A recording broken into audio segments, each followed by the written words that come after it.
Bismillahirrahmanirrahim. Assalamu alaikum dear student. Welcome to all of you in Reader online classes. आज हमारा computer science का lecture number 5 है जो कि चैप्टर नंबर 1 डाटा बेसिक से है। आज के जो हमारे टॉपिक्स ऑफ डिस्कशन होंगे उसमें आज हमने पढ़ना है कि डेटाबेस क्या होती है, एग्जांपल पढ़नी है डेटाबेस की कि रियल लाइफ में हमारे पास डेटाबेस कहाँ कहाँ इस्तेमाल होती है और डेटाबेस हमें कौन कौन सी फैसिलिटीज़ प्रोवाइड करती हैं और डेटाबेस बनाने के ऑब्जेक्टिव क्या हैं, मकासद क्या है, इसके बारे में आज हमने इस लेक्चर में डिटेल के साथ डिस्कस करना है। तो सबसे पहले बात करते हैं कि डेटाबेस क्या होती है। जैसा कि हम पढ़ चुके हैं कि सेकेंड ईयर में सबसे पहले हमने चैप्टर नंबर 1 में डेटाबेस से ही स्टार्ट करना है। तो जितना भी हमसे पहले पढ़ चुके हैं वो उसकी बेसिक थी, आपको बैकग्राउंड बताया था कि डेटाबेस से पहले क्या क्या चीज़ें इस्तेमाल होती थी। अब यहाँ से हमने डेटाबेस के बारे में पढ़ना स्टार्ट करना है। तो डेटाबेस बेसिकली आपके पास क्या होती है, database is a collection of related data sets and files. कि आपके पास डेटाबेस कलेक्शन होती है किस चीज़ का, related data sets and files. हमने पहले पढ़ चुके हैं कि डाटा सेट को फाइल्स भी कहते हैं, मतलब जब फाइल्स को आप कंबाइन कर देते हैं काफ़ी ज़्यादा फाइल्स को तो वो आपके पास क्या बन जाती है, डेटाबेस बन जाती है। और these files are logically connected. Logically का मतलब है कि वो एक दूसरे के साथ कनेक्ट होगी। जैसा कि हम फाइल ट्रेडिशनल सिस्टम में पढ़ चुके हैं कि वहाँ पर जो फाइल्स होती हैं वो आपस में कनेक्ट नहीं होती, बल्कि हर डिपार्टमेंट की एक अलग फ़ाइल होती है। लेकिन डेटाबेस में तमाम फाइल्स आपस में एक दूसरे के साथ लॉजिकली क्या होती है, कनेक्टेड होती है, कनेक्ट होती हैं। और each file contain different kind of information that is used for specific purpose।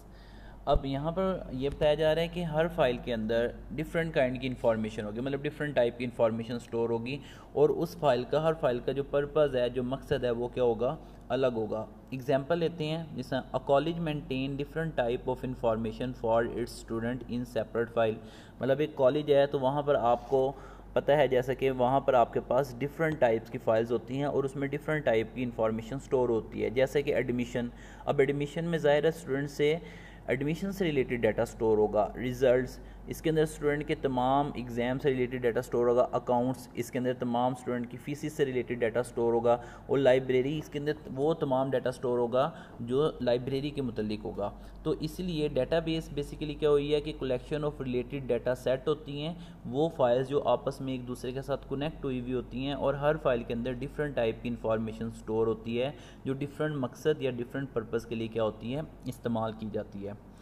अब हमारे पास एग्जांपल है, जिसमें फॉर एग्जांपल ये 3 फाइल्स हैं हमारे पास, एडमिशन, लाइब्रेरी और अकाउंट्स, और ये आपस में एक दूसरे के साथ क्या हुई हुई हैं, लॉजिकली कनेक्ट हुई हुई हैं, मतलब एक दूसरे के साथ कनेक्ट हैं। कनेक्ट करने का मकसद क्या है कि आप किसी भी फाइल का डाटा एक दूसरे के साथ ईजिली शेयर कर सकते हैं, जबकि फ़ाइल प्रोसेसिंग सिस्टम में ये काम नहीं होता था। तो और इसके बाद ये तमाम इन फाइल को जब हम कलेक्शन कहते हैं, इस फाइल की जो तमाम कलेक्शन ऑफ फाइल्स होगी वो आपके पास क्या कहलाएगी, डेटाबेस कहलाएगी। अब हम देखते हैं कि कौन कौन सी फैसिलिटीज़ हैं जो हमें डेटाबेस प्रोवाइड करती हैं। तो सबसे पहली फैसिलिटीज़ क्या है, adding new files to database. कि आप क्या कर सकते हैं, अपनी डेटाबेस के अंदर न्यू फाइल्स को क्या कर सकते हैं, ऐड कर सकते हैं।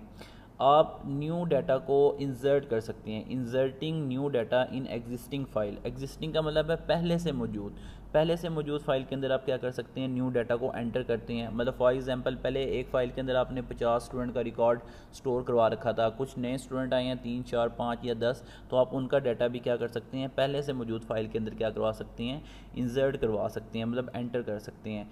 Retrieve data from existing file, मतलब आप पुरानी फाइलें जो मौजूद हैं ऑलरेडी, उनमें से डाटा को क्या कर सकते हैं, रिट्रीव भी कर सकते हैं, उनमें डाटा को अपडेट भी कर सकते हैं। अपडेटिंग से क्या मुराद होगी फाइल्स के अंदर, कि अगर किसी स्टूडेंट ने अपने एड्रेस चेंज करवाना है, फ़ोन नंबर चेंज करवाना है, तो आप उनकी फ़ाइल में मौजूद डाटा को अपडेट कर सकते हैं। डिलीटिंग डाटा, आप उनके डाटा को क्या कर सकते हैं, डिलीट भी कर सकते हैं। और removing existing file from database, मतलब पहले से मौजूद किसी फाइल को अगर आपने रिमूव करना है अपने डेटाबेस में थे तो ये भी आप काम कर सकते हैं। तो ये वो फैसिलिटीज़ हैं जो हमें कौन प्रोवाइड करती है, डेटाबेस प्रोवाइड कर रही हैं।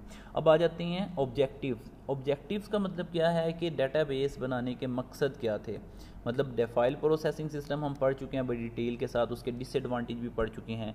यहाँ पर जो ऑब्जेक्टिव है हमारे पास, जिसने ट्रेडिशनल फाइल सिस्टम के प्रॉब्लम को सॉल्व किया है, तो वो है डाटा इंटीग्रेशन, डाटा इंटेग्रिटी और data independence. One by one इनको देख लेते हैं। सबसे पहले है डाटा इंटीग्रेशन। इंटीग्रेशन का मतलब क्या होता है? इंटीग्रेशन का मतलब होता है कि आपस में कनेक्ट करना। तो इन file based system data is stored in separate file and independent file. हम जैसा कि पढ़ चुके हैं कि फाइल बेस्ड सिस्टम में क्या होता था, डाटा अलग अलग फाइल्स में और इंडिपेंडेंट फाइल्स के अंदर स्टोर होता था, मतलब फाइलों का आपस में कोई लिंक नहीं होता था। तो it is very difficult to access data in file based system. मतलब हमारे लिए क्या होता था, बड़ा मुश्किल काम होता था कि हम मुख्तलिफ फाइल से जाके डाटा को कलेक्ट करके एक रिकॉर्ड बनाएं। लेकिन डेटाबेस में क्या होता है, in database file are integrated. Integrated का मतलब है कि कनेक्ट होती है इनटू अ सिंगल फाइल। मतलब फाइल्स तो होती हैं लेकिन क्योंकि वो आपस में कनेक्ट होती हैं तो वो सारी मिलके एक सिंगल फाइल बना लेती है।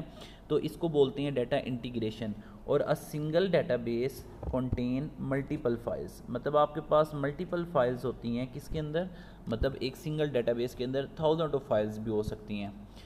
और all files are connected through communication link. मतलब एक नेटवर्क की मदद से तमाम फाइल्स आपस में क्या होंगी, कनेक्ट होंगी। कनेक्ट करने का मकसद क्या है कि डाटा आपस में एक दूसरे के साथ शेयर कर सकें। एक दूसरे के साथ जब लिंक होगी तो आपकी जो मेमोरी है, स्टोरेज है, वो भी क्या होगी, कम यूज़ होगी। इसको हम डायग्राम से समझते हैं कि जैसे फॉर एग्जांपल ये आपके पास 3 फाइल्स हैं। एक आपके पास है एडमिशन, एक आपके पास है एग्ज़ाम, एक आपके पास है अकाउंट्स। और ये आपके पास तीनों फाइल्स क्या हुई हुई हैं, आपस में एक दूसरे के साथ कनेक्ट हुई हुई हैं, डाटा इंटीग्रेशन हुई हुई है इनकी। जैसा कि यहाँ पर अब आपको नज़र आ रहा है कि ये आपके पास एडमिशन, एग्ज़ाम, अकाउंट्स ये फाइल्स हैं और ये डाटाबेस है आपके पास। और ये कम्युनिकेशन लिंक्स हैं जिनकी मदद से तमाम फाइल्स आपस में एक दूसरे के साथ क्या हुई हुई हैं, लिंक हुई हुई हैं। लिंक होने का मकसद क्या है कि तमाम डाटा एक दूसरे के साथ कनेक्ट हैं, आप किसी भी फाइल का डाटा इजीली एक्सेस कर सकते हैं। जबकि फ़ाइल प्रोसेसिंग सिस्टम में क्या होता था कि तमाम फाइल्स अलग अलग होती थी, आपको हर फाइल में से अलग अलग डाटा क्या करना पड़ता था, सर्च करना पड़ता था। नेक्स्ट आपके पास है डाटा इंटेग्रिटी। इंटेग्रिटी हम पहले भी पढ़ चुके हैं, एक दफ़ा फिर डिस्कस कर चुके हैं। डाटा इंटेग्रिटी मींस क्या होता है, reliability and accuracy of data. मतलब डाटा जब एक्यूरेट होगा और रिलायबल होगा, जिस पे हम मतलब ट्रस्ट कर सकें कि ये ठीक डाटा है, तो वो हमारे पास क्या कहलाती है, डाटा इंटेग्रिटी कहलाती है। और इंटेग्रिटी रूल्स इस्तेमाल होते हैं जो डाटा को क्या करते हैं, करेक्ट रखते हैं, उनको क्या बोलते हैं, इंटेग्रिटी रूल्स कहलाते हैं। और इन रूल्स को हम क्या नाम देते हैं, इंटेग्रिटी कॉन्स्ट्रेंट। कॉन्स्ट्रेंट मीन क्या होता है, रूल्स। मतलब आप कंप्यूटर के अंदर या डेटाबेस के अंदर जब डाटा एंटर करना चाह रहे हैं तो उस वक्त कुछ रूल्स होने चाहिए जिसकी मदद से आप उन रूल्स के मुताबिक डाटा को क्या करेंगे, एंटर करेंगे। और ये रूल्स होते हैं, ये कैसे हमारे पास एक्ट कर रहे होते हैं, लाइक चेक। मतलब चेक के तौर पे इनकमिंग डाटा के ऊपर। चेक क्या होता है कि जिस तरह हम कहीं पर जाते हैं, सिक्योरिटी चेक पोस्ट आती है जहाँ पर चेक किया जाता है कि मतलब अथेंटिकेशन की जाती है, आइडेंटिफाई किया जाता है। तो सेम एज इट इज़ ये रूल्स क्या करते हैं, चेक के तौर पे काम करते हैं जो भी डाटा डेटाबेस के अंदर क्या होगा, एंटर होगा। अब एग्जांपल के तौर पे डाटा इंटेग्रिटी मतलब एक्यूरेसी ऑफ डाटा कैसे होगी ये डाटाबेस के अंदर, कि for example same roll number is not assigned to multiple students. मतलब आपने देखा होगा कि कॉलेज में जो एक रोल नंबर होता है वो किसी मल्टीपल स्टूडेंट्स को अलाउ नहीं होता। मतलब रोल नंबर 1 है तो एक क्लास के अंदर सिर्फ रोल नंबर 1 का एक ही स्टूडेंट होगा, एक से ज़्यादा नहीं होंगे। हाँ, डिफरेंट क्लासेस में डिफरेंट हो सकते हैं, लेकिन वो क्योंकि अलग क्लास है उसकी अलग फ़ाइल होगी, लेकिन सिर्फ एक क्लास के अंदर एक रोल नंबर का एक ही स्टूडेंट होगा, वो रोल नंबर मल्टीपल स्टूडेंट को असाइन नहीं किया जा सकता। अब इसको डायग्राम से समझ लेते हैं। जिस तरह फॉर एग्जांपल यहाँ पर हमारे पास एक एप्लीकेशन प्रोग्राम है। ये एप्लीकेशन प्रोग्राम के बारे में थोड़ा सा बता देता हूँ कि एप्लीकेशन प्रोग्राम वो सॉफ्टवेयर होता है जिसकी मदद से डेटाबेस के अंदर हम क्या करते हैं, डाटा एंटर करते हैं। जैसा कि अगर कोई एग्ज़ाम का एप्लीकेशन प्रोग्राम होगा तो उसके अंदर एग्ज़ाम से रिलेटेड इस तरह की फील्ड होंगी और रोल नंबर, नेम, एड्रेस। तो एग्ज़ाम के अंदर क्या होगा, मार्क्स वगैरह की फील्ड होंगी। इसी तरीके से अगर अकाउंट्स की कोई एप्लीकेशन सॉफ्टवेयर होगा, उसका फॉर्म होगा, हम फिल करते हैं तो उसमें फीस से रिलेटेड डाटा एंटर हो रहा होगा। इसी तरीके से अगर एडमिशन है तो उसमें एडमिशन से रिलेटेड डाटा। तो एप्लीकेशन प्रोग्राम या सॉफ्टवेयर वो सॉफ्टवेयर होता है जिसकी मदद से हम डाटाबेस में एंटर करते हैं। तो यहाँ पर डाटा इंटेग्रिटी, जिस तरह फॉर एग्जांपल अब रोल नंबर होता है तो हमने यहाँ पर डाटा इंटेग्रिटी लगाई है कि रोल नंबर हमेशा क्या होगा, न्यूमेरिक। तो देखें यहाँ पर 101 है। इसी तरीके से जो नेम होते हैं वो क्या होते हैं, अल्फ़ाबेट में होते हैं। तो जिस तरह अली, ये अल्फ़ाबेट है, इसके अंदर इसके अलावा कोई और किसी किस्म का डाटा एंटर नहीं हो सकता। अल्फ़ा न्यूमेरिक, इसे आपको पता है एड्रेस अल्फ़ा न्यूमेरिक होता है, मतलब इसके अंदर न्यूमेरिक डाटा भी होता है, अल्फ़ाबेट्स भी होते हैं और सिंबल्स भी होते हैं। तो ये कुछ रूल्स लगाए हैं हमने इन फील्ड्स के ऊपर कि जब भी इसमें कोई डाटा एंटर करे तो न्यूमेरिक करे। अगर रोल नंबर में कोई पर्सन, रोल नंबर के अंदर कोई पर्सन अगर नेम एंटर करेगा तो नेम एंटर करने की इजाज़त नहीं होगी। क्यों? क्योंकि हमने integrity rules, consistency, integrity constraint लगा रखे हैं जिसकी मदद से डाटा एक्यूरेट फॉर्म में ही क्या होगा, डाटाबेस के अंदर एंटर होगा। तो रॉन्ग डाटा जब एंटर नहीं होगा तो हमारी डाटाबेस भी क्या रहेगी, उसके अंदर मौजूद तमाम डाटा एक्यूरेट रहेगा। उसके बाद डाटा इंडिपेंडेंस है। डाटा इंडिपेंडेंस का मतलब क्या होता है कि database provide the facility of data independence. इस बात को ज़रा अच्छी तरीके से समझ लें कि the data structure of database and application program that uses data are separate each other. मतलब डाटाबेस का जो स्ट्रक्चर है वो और जो एप्लीकेशन प्रोग्राम आप इस्तेमाल कर रहे हैं वो एक दूसरे से क्या होते हैं, डिफरेंट होते हैं। User can change structure of data without change in application program. इस बात को हम एग्जांपल से समझते हैं। जैसा फॉर एग्जांपल ये वही वाली एग्जांपल है डाटा इंटेग्रिटी वाली कि देखें यहाँ पर हमारे पास अब ये एप्लीकेशन प्रोग्राम था और जो हमने इसके अंदर ये 101 है, ये क्या किया, एंटर हमने डाटा किया हुआ है। अगर फॉर एग्जांपल इसके अंदर अगर हम कोई और किस्म का डाटा एंटर करते हैं तो इसमें वो एंटर नहीं होगा, मतलब अल्फ़ाबेट वगैरह एंटर नहीं होगी। क्यों नहीं होंगे? क्योंकि हमने इसके ऊपर क्या रूल लगा रखा है कि सिर्फ क्या एंटर हो सकता है, न्यूमेरिक डाटा एंटर हो सकता है। लेकिन अगर हम चाहते हैं कि हमें यहाँ पर अल्फ़ा न्यूमेरिक डाटा एंटर करना है, मतलब कुछ बच्चों के रोल नंबर होते हैं जिस तरह ICS 101, FSC 101, तो ज़ाहिर है वो तो आपके पास न्यूमेरिक डाटा नहीं रहेगा, वो कौन सा बन जाएगा, आपके पास अल्फ़ा न्यूमेरिक बन जाएगा। तो तब हमें किस चीज़ की ज़रूरत पड़ेगी कि हम यहाँ पर इसकी जो डाटा टाइप है, डाटा का जो स्ट्रक्चर है वो क्या करें, चेंज करें। तो डाटा के स्ट्रक्चर से मुराद क्या है कि इसकी जो डाटा टाइप्स है, जो पहले न्यूमेरिक थी, उसको हम क्या करें, चेंज करें। तो हम क्या करते हैं, अगर इसकी डाटा टाइप चेंज करते हैं तो इससे एप्लीकेशन प्रोग्राम पे कोई असर नहीं पड़ेगा। या क्यों? क्योंकि डाटा चेंज हो रहा है तो एप्लीकेशन प्रोग्राम चेंज नहीं होना चाहिए, एप्लीकेशन प्रोग्राम सेम रहना चाहिए। जबकि ट्रेडिशनल फाइल सिस्टम में ये प्रॉब्लम थी कि अगर आपका डाटा चेंज होता था तो आपको सारा एप्लीकेशन प्रोग्राम या सारा सॉफ्टवेयर क्या करना पड़ता था, अगेन बनाना पड़ता था। तो देखें हमने यहाँ पर क्या किया है कि जहाँ पर पहले हमारे पास